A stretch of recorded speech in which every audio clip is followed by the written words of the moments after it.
Oh, well, today we are here. We are fortunate enough to have Mr. Allen, head of admissions, with us. Thank you. So, our first question for you is: how long does the admissions process take for a student, and what do they have to go through? Yeah, so typically a student will apply in the fall prior to the year that they want to enter the school. And during that time, from sort of just before the spring break, is when the process is involved. And so that process involves a number of different things. So the first is obviously that the student has to put in an application. They have to submit a reference form, an academic reference form, a co-curricular reference form, and they have to submit their final report cards from their previous year and their most recent report cards, if they do have any for the current year. They're then invited in for two different interviews. One of them is an individual interview, during which it's sort of a typical one-on-one. And the second one is a group interview where they're actually assessed with 7 other boys in the room who are typically the same age. And we put them through a group simulation. So we actually simulate a class like a St. George's class. We give them a hypothetical sort of fun type of question that they have to solve. And we see how they work together as a group. So it's like their classroom personality. If the students are at the primary level, so primary level meaning grades 1, 2, and 3, they would be given an assessment in January, which is specific to that age level.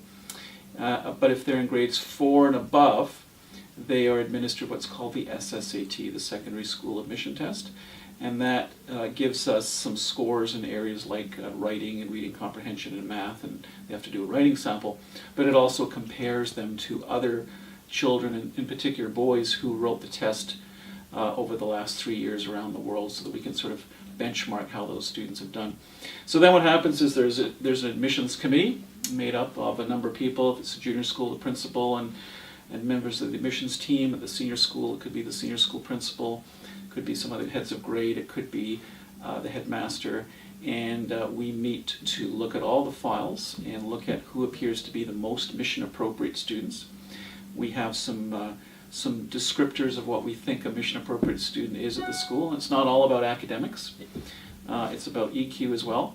And what we do is look to take those boys who appear to be the most mission appropriate and the most ready to come to Saints. All right, thank you. And with that, there's probably each year a lot of great applicants that some may not be able to make it just because of the great applicant pool. But I was just wondering, for the senior school specifically, per year in each grade, how many what's the average amount of spots available? And yeah. Yeah, so grade 8 is a major turning point in Canadian schools, in that it is the beginning of high school. In fact, in the United States it would be grade 9, but in Canada it's grade 8. So grade 8 is the beginning of high school at St. George's School, and so it's a year where we're taking about 50 new boys, of whom about 30 of those, 50 new boys in grade 8, of whom about 12 would be boarding students. And then in the other grades, we're taking about 10 students up to about grade 11. We don't normally take new students coming into grade 12 because it's just too challenging. And all of those students who are coming in the senior grades, a significant number of them would be boarding students. So we're taking, overall in the high school, we're taking about 30 new boarding students every year, and the rest would be day students.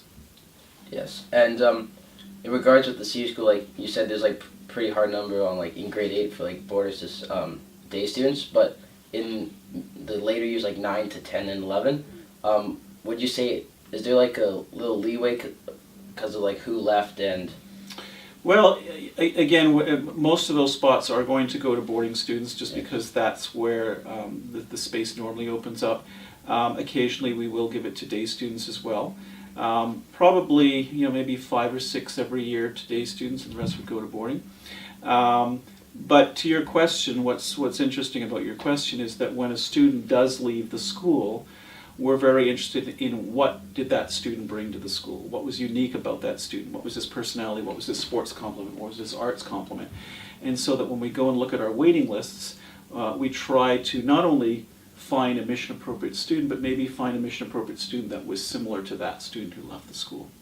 All right, thank you. And our final question for you is, with the new school campus master plan in the process, would the admissions intake, especially at the senior school, like increase? Yeah, so the reason that there is a new master plan and the reason that we are expanding the facilities of the school actually has nothing to do with the enrollment of the students. It has to do with how the program is evolving. So if you look at the classrooms in particularly some of the math classrooms in the basement of the school, those are classrooms that were sort of designed for post-industrial revolution style classes where the teacher was at the front, the students sit there, they do work, they write tests, and that's the sum total of their educational experience. In some cases the chair is welded to the desk. And but when you look at 21st century learning, of course, as you know, your teachers are saying, okay guys, you're going to get into groups, we're going to do some research on the internet, we're going to come back, we're going to give some presentations. We don't have room for that. Yeah. Right, so as you know, students are going out in the hallways, they're going into the Great Hall, they're going into McLean Hall. So the addition of the new facilities is to provide much more open spaces for that style of learning. But the intent is definitely not to increase the population of the students. We are bound by a certain number of students. We also have an obligation to our neighbors to make sure that we don't grow the school. So we will not be adding more students, but we will definitely be adding more space for the students who are here. All right, well, there you go, guys. Thank you very much, sir. Thank you.